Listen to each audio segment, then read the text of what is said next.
21087. Nama aku Angga, NPM 24101057. Nama aku Evi Ramadhan Nurjana dengan NPM 24110258. Jadi kali ini kami akan menjelaskan pengoperasian matriks dan juga regresi menggunakan matriks.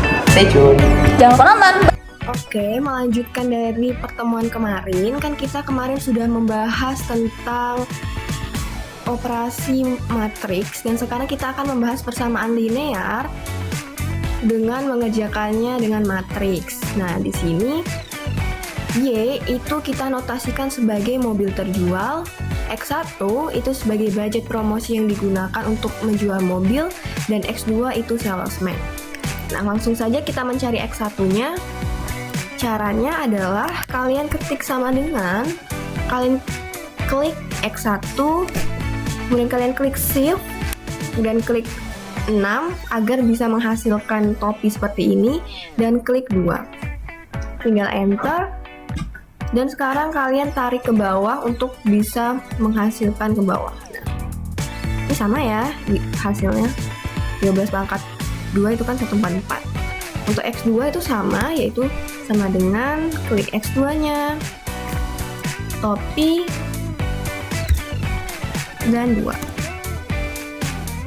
Tarik ke bawah.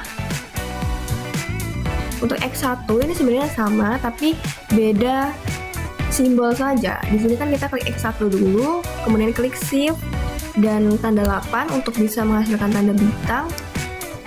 X2-nya klik enter. Seperti tadi kita tarik ke bawah. Ini sama ya teman-teman, kalian ulangi saja langkah-langkahnya untuk bisa menghasilkan semua nilai.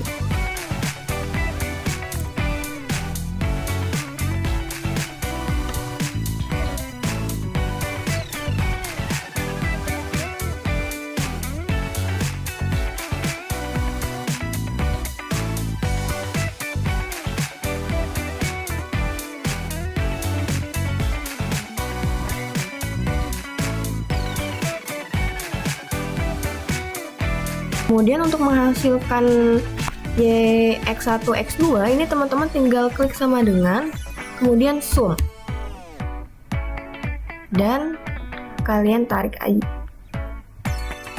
Jadi ini dia hasil dari tabel-tabel yang masih kosong tadi. Kemudian kita akan melanjutkan dengan rumus matriksnya, akan dilanjutkan oleh Angga. Jadi setelah kita mendapatkan nilai-nilai yang dibutuhkan melalui tabel yang tadi, kita akan mengoperasikannya ke dalam sebuah matriks. Dari tadi kalian sudah melihat di sini ada sebuah pengoperasian matriks kan. Nah, di situ ini kita akan mengikuti rumus yang sudah tertulis di sini. Jadi nilai n itu adalah banyaknya jumlah data yang kita gunakan di sini ya. Jadi jumlah datanya di sini kita gunakan 1, 2, 3, 4, 5, 6. Mohon maaf, saya koreksi dulu datanya ya. Oke, sedangkan yang ada di samping-sampingnya itu mengikuti yang notasi ini. Kalau sigma X1 berarti penjumlahan dari semua X1. Kalau sigma X1 kuadrat berarti penjumlahan keseluruhan dari variabel X1 kuadrat yang ada di tabel, dan begitu seterusnya. A0, A1, dan A2 ini itu adalah notasi yang akan kita gabungkan nantinya di dalam persamaan linearnya. Jadi persamaan linear itu adalah Y sama dengan A0 ditambah A1 ditambah A2 gitu. Baiklah, jadi langsung saja cara mencarinya itu bagaimana? Yang pertama harus kita lakukan adalah melakukan inverse terhadap matriks yang ini ya. Matriks yang ini harus kita lakukan inverse. Jadi cara inverse di Excel itu mudah saja. Kita menggunakan rumus M inverse. Oke, sudah kita blok matriks ini yang sudah kita sediakan. Enter. Di sini kita baru menemukan nilai matriksnya. Di sini kita baru menemukan nilai inverse dari matriksnya, tapi kita belum berhasil menemukan nilai A0, A1, dan A2. Nah, kalau sudah seperti ini harus seperti apa? Yang harus kita lakukan selanjutnya adalah mengalihkan hasil inverse dari matriks ini dengan nilai K-nya atau nilai kanannya ya, yang ini. Jadi caranya mudah saja, ketik sama dengan M multiplication atau M mult. Oke, kita pilih matriks yang sudah diinverskan sebelumnya. Oke, titik koma ataupun titik bergantung dari Excel kalian yang kalian punya. Kita klik juga pengalihnya dengan matriks nilai kanannya ya, atau konstantanya ini. Enter.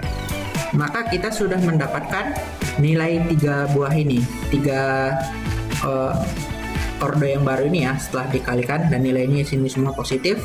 Nah, inilah nilai dari A0, A1 dan A2. Nah, ini tinggal kita satukan saja di dalam sebuah persamaan linear.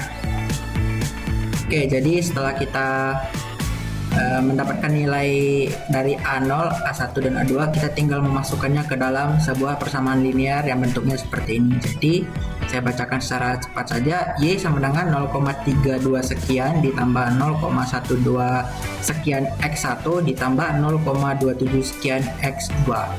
Baiklah, untuk selanjutnya mengenai interpretasi dari persamaan linear ini akan dilanjutkan oleh Salwa.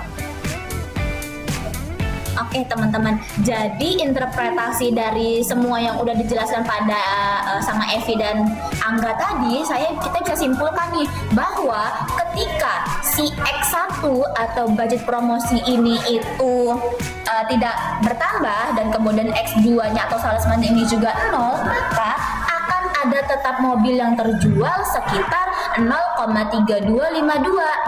Nah, dan apabila ketika si X1-nya ini 0, namun X2-nya ini X1-nya ini bertambah 1 dan ketika X2-nya ini 0, maka akan ada mobil yang bertambah sekitar 0,12378 ini. Dan ketika si X1-nya ini 0 dan X2-nya ini bertambah satuan, maka akan tetap ada tambahan mobil yang terjual yaitu sekitar 0,2733.